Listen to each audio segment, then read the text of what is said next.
اللہم عالن قتلت الامیر المومنین، بے شک خدا کی لعنت ہو اس زندیق پر، اس منافق پر، عبد الرحمن ابن ملجم المرادی پر۔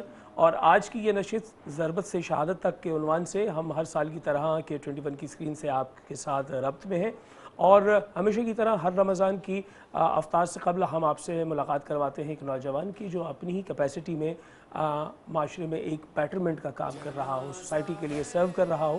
تو اس کے لیے ہمارے ساتھ آج موجود ہیں طلحہ عالم۔ آئیے ان سے بات کرتے ہیں۔ السلام علیکم طلحہ۔ وعلیکم السلام ورحمۃ اللہ۔ طلحہ، آپ کو تو ہم نے تقریر کرتے ہوئے سنا ہے، آپ کو مباحثوں میں دیکھا ہے، آپ کو منظر نگاری کرتے ہوئے دیکھا ہے، اور پھر یہ اچانک سے آپ یہ کس سلسلے میں آ گئے؟ یہ کیا کر رہے ہیں آپ؟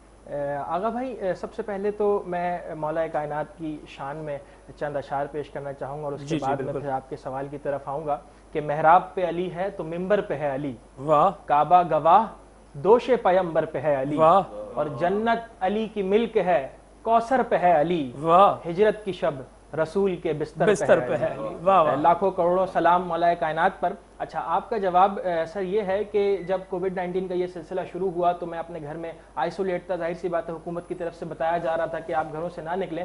5-6 دن گزرنے کے بعد میرے پاس ویڈیوز آنا شروع ہو گئی، میرے پاس لوگوں کے مسائل آنا شروع ہو گئے، اور ظاہر سی بات ہے چونکہ ہم مقررین ہیں، آپ سے سیکھا ہے، تو ہم ایوانوں کے اندر حکومت سے، سیاسی نمائندوں سے ہم مطالبہ کرتے ہیں کہ آپ مسائل حل کریں، تمام چیزیں ہم ان کے سامنے بیان کرتے ہیں۔ تو میں نے کہا کہ کیوں نہ ہم خود میدان میں اتر کر عملی طور پر ہم کام کریں۔ تو سب سے پہلے میں نے ماسک کی تقسیم شروع کی، کیونکہ ظاہر سی بات ہے پاکستان، یعنی آپ نے کہا کہ باللسان تو ہم بات کر ہی رہے ہیں، اب بالعمل کریں۔ بالکل پاکستان کے حوالے سے، کراچی شہر کے حوالے سے ایک امیج، جو نیگیٹو امیج لوگوں کے سامنے پھیلایا جا رہا تھا کہ ماسک جو ہے وہ بلیک ہونا شروع ہو گئے، راشن اسٹاک ہونا شروع ہو گئے، تو ہم نے وہاں پر پاکستان کا پازیٹیو امیج پیش کرنے کی کوشش کی، اور میں انفرادی طور پر نکلا۔ میں نے پہلے صدر کے علاقے میں ماسک کی تقسیم کی، پھر ناظم آباد میں، پھر اورنگی ٹاؤن میں، اور اس کے بعد پھر ہم نے کھانے کے حوالے سے سلسلہ شروع کیا، لوگوں نے مدد کرنا شروع کی۔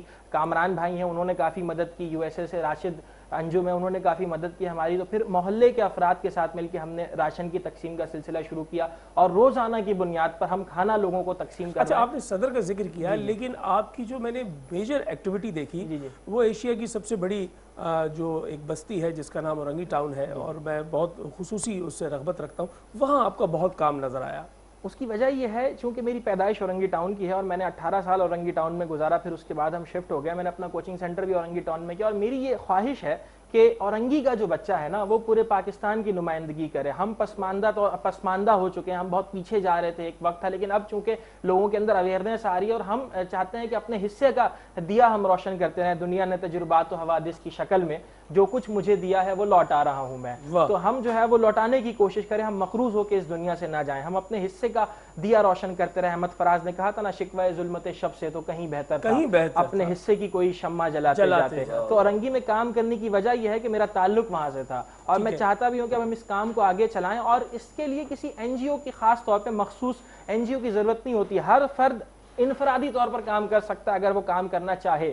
محلہ کمیٹی ہو، ضلع کے اعتبار سے کام کرے، ہم اپنے ٹاؤن کے اعتبار سے، ڈسٹرکٹ کے اعتبار سے اگر کام کرنا شروع کریں تو انسان پاکستان کے لیے بھی بہت کام کر سکتا ہے، اسلام کے لیے بھی بہت کام کر سکتا ہے، انسانیت کے لیے بھی بہت کام کر سکتا ہے۔ اور سب سے بڑی بات یہ ہے کہ ظاہر سی بات ہے، جب آج بی بی فاطمۃ الزہرا سلام اللہ علیہ کا ذکر ہوا تو ہم نے ایک کتاب میں پڑھا تھا کہ ایک مرتبہ سائل ان کے گھر پہ آیا تو انہوں نے کہا اپنے بیٹے سے کہ جا کے اس کی مدد کیجئے۔ اور سید کی خصوصیت، کامران بھائی تو ظاہر سی بات ہے مزید اس کے اوپر گفتگو کریں گے، میں آج پڑھ رہا تھا کہ ان کی خصوصیت میں 3 چیزیں میرے سامنے آئیں۔ ایک تو ان کے اللہ کی طرف سے حسن بڑا ہوتا ہے، دوسرا وہ قرآن بڑے بہتر انداز میں پڑھتے ہیں، اور تیسری چیز ان کے اندر سخاوت بہت ہوتی ہے۔ تو ظاہر سی بات ہے ان کا کرم ہے، ان سے محبت ہے، جب بھی آج اللہ تعالیٰ ہم سے یہ کام لے رہا ہے۔ آپ کی گفتگو سے بار بار جھلک رہا ہے کہ آپ عشق محمد و آل محمد سے آپ کا دل منور ہے۔ میں یہ چاہوں گا طلحہ عالم، آپ یہ بتائیے کہ آپ کیا سمجھتے ہیں اس طرح کی ایکٹیویٹی کرنے سے ہم اس بڑی ابتلا اور جس بڑی مصیبت میں پڑے ہیں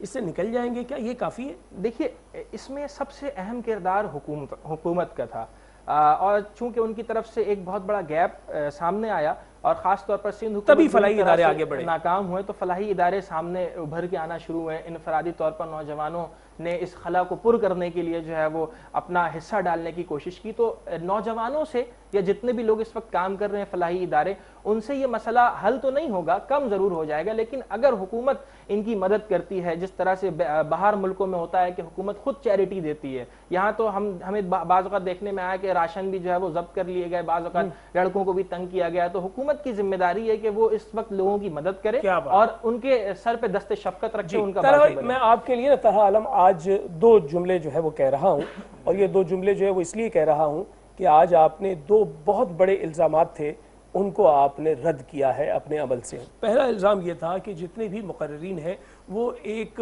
مخصوص جو ہے وہ سطروں کو یاد کر کے آتے ہیں اور آ کر روسٹم پہ کھڑے ہو جاتے ہیں. تو آج آپ نے لوگوں کو بتایا کہ ہم اپنی روح سے بات کرتے ہیں. دوسرا ایک الزام یہ تھا کہ جناب مقررین صرف بات کرتے ہیں، عملاً کچھ نہیں کرتے. تو آپ نے عملاً بھی کر کے دکھا دیا. ہم آپ کو کہیں گے اپنا کراچی آپ سے، آپ کی آمد کا بہت بہت شکریہ.